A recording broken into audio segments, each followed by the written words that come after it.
We're going to now talk about subclipping. That is the next step in the editing process. This assumes that you have all of your media already imported into your bin, which is named your slug. In this case, we're going to go into Katrina Lewis's project, one of our reporters from last year, and take a look at her story on the local cobbler. So you can see here she has bins all named by slug. Here is the cobbler bin. I'm now going to double click on her cobbler bin. Here we can see all of her video clips which have been imported. Note here are 4 audio files that have been imported. You can tell by the type of icon. So this being a video icon, this being an audio icon. And just quickly, this is a sequence icon, and these are subclips, which are what we are going to be doing now. While we are talking about this, I will also show you the different bin views. There are a number of different bin views available down here. This is the standard list view. This is the thumbnail view. I can grab the corner of any bin and size it appropriately. Right-clicking it will fill it sorted so that you can quickly see what you have. You can see she's got all kinds of great shots from the cobbler. And for reference, Control L makes the icons larger or smaller. This is the transcription view, which provides a video thumbnail here, but also provides a large field where you can transcribe bytes or otherwise append information to each video clip for your own reference. This is the standard view, and of course clicking on any clip will allow you to manually rename it as well. You can tell Katrina has renamed some of her clips. So let's talk about subclipping. The first thing that you will want to subclip is the interview. Katrina's interview with the cobbler is right here. It is called Main Interview. Double-clicking on this clip will load it up in the clip window. Holding down the mouse here will scrub through the audio. There's only 2 buttons that you need to use to create clips, subclips. Mark in and mark out. Mark in corresponds to the I key on the keyboard. Mark out corresponds to the O key on the keyboard. The process for making a subclip is setting a in point and a out point and then dragging and dropping to the bin. I'll demonstrate. Let's listen to a bit of Katrina's interview.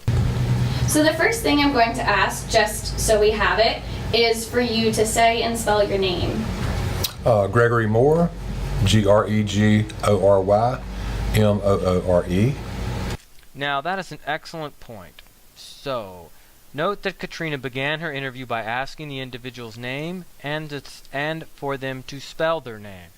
This will come in handy later, and it will also ensure that you don't have any spelling mistakes. And what is your position? Owner-operator or co-owner-operator. And how long have you been operating? So, she's asked the question, how long have you been operating?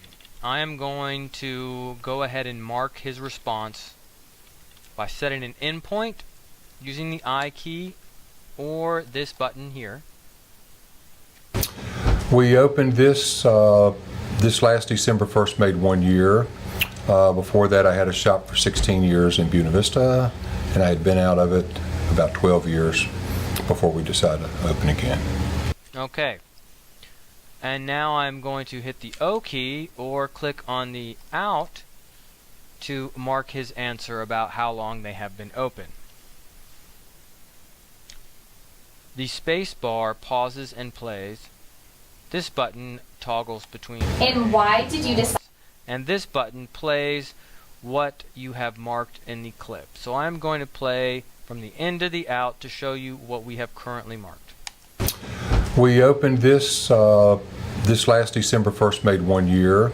Before that I had a shop for 16 years in Buena Vista, and I had been out of it about 12 years before we decided to open again. That's what I have marked.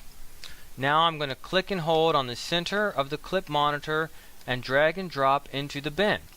This is going to create a subclip, and by default it will inherit the name of the clip and put sub after it.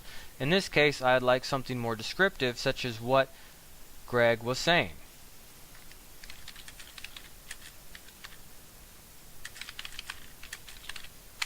I have called it how long we have been open. This is the creation of a subclip. You will work through your interviews in a similar fashion, and you will subclip off any potential sound bites that you may wish to use in your final piece.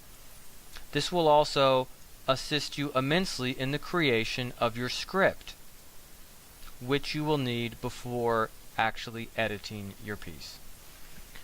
Once again, just to show you, it's a very simple process to create a subclip.